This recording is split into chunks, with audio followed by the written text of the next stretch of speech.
सभी प्यारे मित्रों को एक बार फिर मेरा सादर प्रणाम। मित्रों, मैं आज फिर वही किताब लेके आया हूँ, अमीरी की चाबी आपके हाथ में, जिसको 21वीं सदी के लिए एक नया संस्करण माना जाता है। और इसे लिखा है नेपोलियन हिल ने, जो एक अमेरिकी राइटर थे। और मैं आज तीसरे अध्याय को आप लोगों को पढ़ के सुनाने आया हूँ, क्योंकि 2 अध्याय मैंने पिछले वीडियो में आप लोगों को मैंने बता रखा है। तो समय जाया न करते हुए मैं तीसरे अध्याय को मैं ख़त्म करना चाहूँगा। ये तीसरा अध्याय है ज़िंदगी के पुरस्कार दिलाने वाली 9 आदतें। तो इसे हम आप लोगों को पढ़ के सुनाते हैं, कृपया धैर्यपूर्वक सुनेंगे। अध्याय 3, जिंदगी के पुरस्कार दिलाने वाली 9 आदतें। श्रोता हाल के पीछे जाने लगे, कुछ मंच की तरफ बढ़े ताकि वे वक्ता से सवाल पूछ सकें, लेकिन तब तक वह गायब हो चुका था। 1 घंटे बाद हर श्रोता अपनी जगह पर लौट आया था। इस बार किसी ने भी घर जाने के बारे में नहीं सोचा। वे सब उन आदतों के बारे में जानने के लिए उत्सुक थे जिनसे उन्हें अमीरी की चाबी पाने में मदद मिलेगी। कुछ पल बाद जब सब लोग अच्छी तरह बैठ गए तो वक्ता मंच पर लौट आया। उसने कहा, मुझे यह देखकर खुशी हुई कि सभी लोग लौट आए हैं। मैंने वादा किया था कि मैं आपको उन 9 आदतों के बारे में बताऊंगा जिनका प्रयोग मैं सकारात्मक नज़रिए को बनाए रखने के लिए करता हूं। अब मैं आपको वे आदतें बताता हूं। पहली आदत है कृतज्ञता। ज़िंदगी में आपको जो भी चीज़ मिली है उसके लिए कृतज्ञ रहें। रोज़ाना मैं हर उस चीज़ की प्रशंसा करता हूँ जो मुझे मिली है। मैं कहता हूँ, आज बहुत सुंदर दिन है, इसने मुझे अच्छी सेहत और अच्छा दिमाग दिया है, इसने मुझे भोजन के कपड़े दिए हैं, इसने मुझे दूसरों की सेवा का एक और मौका दिया है, इसने मुझे मानसिक शांति दी है और हर डर से मुक्ति दी है। इन सभी वरदानों के लिए मैं कृतज्ञ हूँ। इसके बाद भौतिक समृद्धि की आदत आती है। हर दिन आपको अपने मस्तिष्क में समृद्धि और प्रचुरता की चेतना भरना चाहिए। इसके साथ ही आपको अपने मस्तिष्क से गरीबी और अभाव के डर को बाहर भी निकालना चाहिए। तीसरी आदत है अच्छी सेहत की आदत। हर दिन इस बारे में सोचें कि आप अपने शरीर की कैसी देखभाल कर रहे हैं, आप क्या खा रहे हैं, आप अपने तनाव का किस तरह सामना कर रहे हैं। स्वास्थ्य के बारे में सजग रहने से आपकी सेहत सुधरती है और अच्छी बनती है। चौथी आदत है मानसिक शांति का अभ्यास करें। खुद के बनाए सभी अवरोधों और खुद की बनाई हुई सभी सीमाओं से अपने मस्तिष्क को मुक्त करें। इस तरह अपने शरीर और मस्तिष्क को पूरा आराम दें। अगली आदत है आशा की आदत। आपकी जो इच्छाएं आज पूरा नहीं हो चुकी हैं उनके लिए कृतज्ञ रहें। साथ ही यह आशा भी रखें कि आपके आने वाले कल के लक्ष्य भी पूरे हो ही जाएंगे। छठी आदत है आस्था। चाहे आप इसका कुछ भी अर्थ लगाएं, मैं ईश्वर के मार्गदर्शन के लिए उसके प्रति कृतज्ञ हूँ। मैं कृतज्ञ हूँ कि उसने मुझे वह काम करने के लिए प्रेरित किया जिससे मुझे लाभ हुआ, और वह काम करने से रोका जिसे करने पर मुझे नुकसान होता है। अगली आदत है प्रेम की आदत। इसमें न सिर्फ रूमानी प्रेम शामिल है बल्कि देश प्रेम, परिवार का प्रेम, मित्रों का प्रेम और समस्त मानव जाति का प्रेम भी शामिल है। अपनी अमीरी को संपर्क में आने वाले लोगों के साथ बांटने के लिए प्रेरित हों। अपनी ज़िंदगी में प्रेम के बारे में सचेत रहें, क्योंकि इससे ज़िंदगी मधुर बनती है और दूसरों के साथ आपके संबंध भी मधुर रहते हैं। 8वीं आदत है रोमांस की आदत। उम्र ज़्यादा होने के बावजूद रोमांस युवावस्था के उत्साह को जगा देता है। अंत में आती है संपूर्ण बुद्धिमत्ता की आदत। यह आपकी अतीत की असफलताओं, पराजयों, निर्णय व कर्म की गलतियों, सभी डरों, भूलों, निराशाओं और हर तरह के दुख को अनमोल व अस्थायी दौलत में बदल देती है। इस आदत के कारण मुझ में दूसरों को प्रेरित करने की इच्छा व क्षमता विकसित होती है।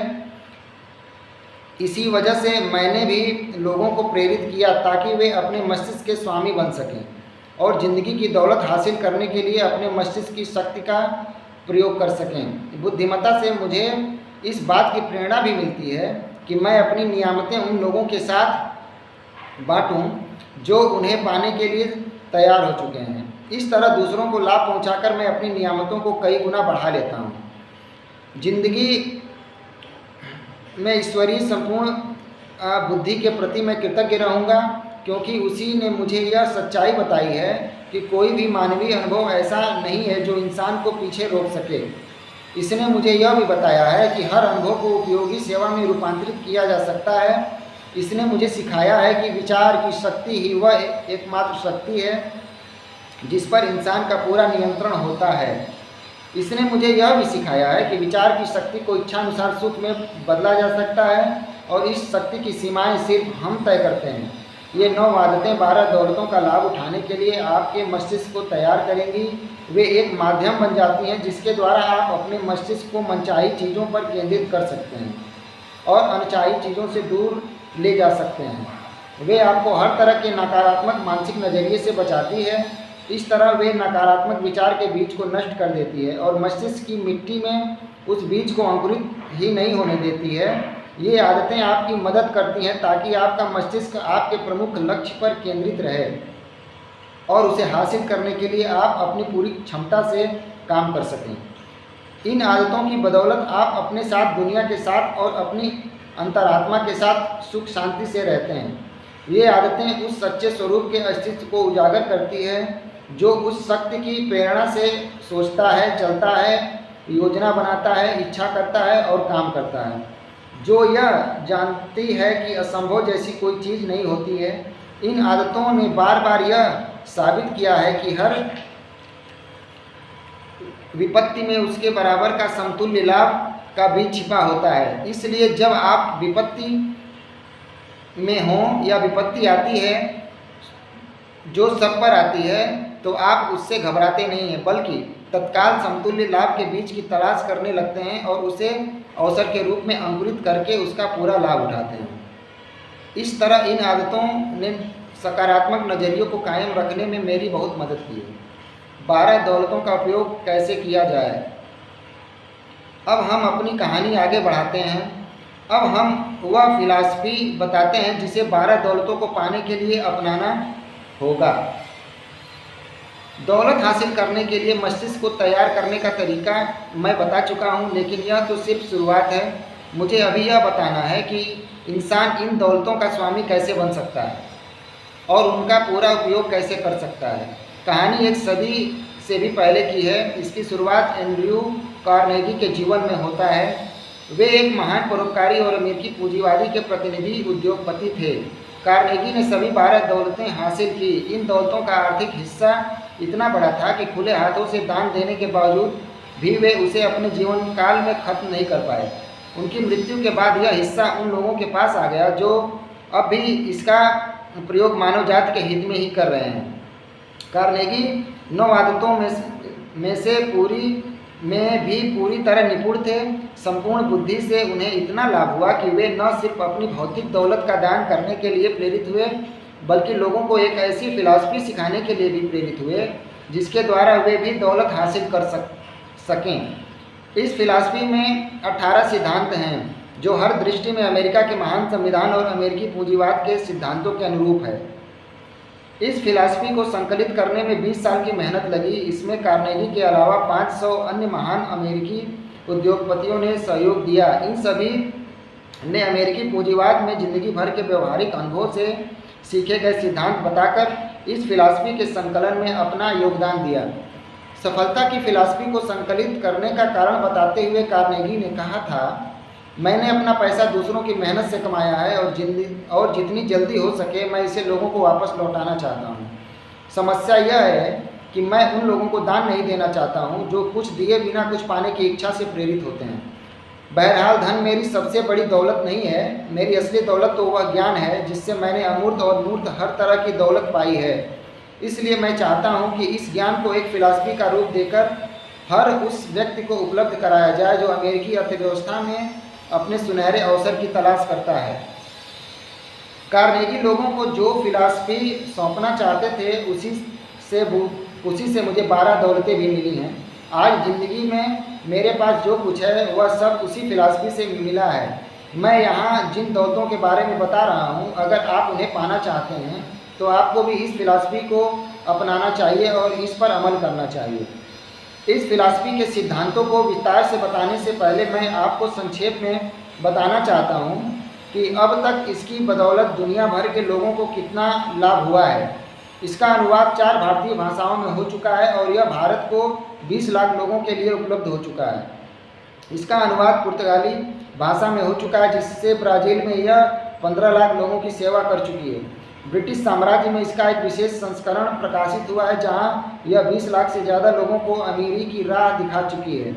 इसने अमेरिका के हर शहर, कस्बे और गांव में लगभग 2 करोड़ लोगों को लाभ पहुंचाया है। चूँकि यह फिलॉसफी किसी धर्म पर आधारित नहीं है, इसलिए इसके माध्यम से दुनिया के सभी लोगों के बीच मित्रतापूर्ण सहयोग की भावना स्थापित की जा सकती है। इसमें मानवीय प्रयास के हर क्षेत्र में स्थायी सफलता और रचनात्मक उपलब्धियां पाने के सिद्धांत हैं। यह सभी धर्मों का समर्थन तो करती है, लेकिन किसी का भी हिस्सा नहीं है। यह इतनी सर्वव्यापी है कि यह अनिवार्य रूप से सभी लोगों को हर क्षेत्र में सफलता की तरफ बढ़ाती है।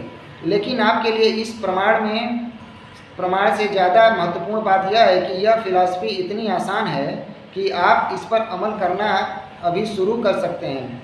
आप इस समय जहां खड़े हैं वहीं से शुरू कर दें। इसमें कोई शक नहीं है कि यह आपकी आदत में मदद करेगी।